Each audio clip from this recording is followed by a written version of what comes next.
কোরআনকে নিয়ে অকুরুচিকর মন্তব্য করলে কেন অসীম সরকার জবাব দাও। অসীম সরকার তোমায় জানাই ধিক ধিক ধিক্কার। তৌহিদি জনতা জিন্দাবাদ, তৌহিদি জনতা জিন্দাবাদ, তৌহিদি জনতা মিডিয়া বোর্ড ইউনিট জিন্দাবাদ। না, দুজনের তো হিসাব হয় না। না, কোরআনের অবমাননা মানছি না, মানবো না। আমাদের এফআইআর শান্তিপূর্ণ, আমাদের প্রতিবাদ করতে দিতেই হবে, দিতে হবে। আমাদের সংবিধানের রাইটস দিতে হবে, দিতে হবে।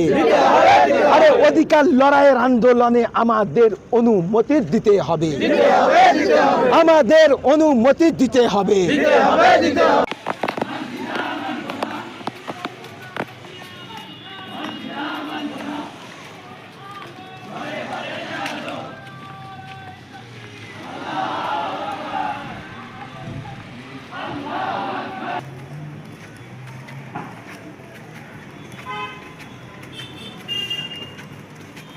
আইনি লড়াই চলছে, আইনি লড়াই চলবে যতদিন না পর্যন্ত তাকে গ্রেপ্তার করছে। আমাদের সংগ্রাম, তৌহিদি জনতার প্রতিবাদ এবং আমাদের প্রত্যেকটা থানায় থানায় ডেপুটেশন চলবে ইনশাআল্লাহ। আর একটা কথা আমি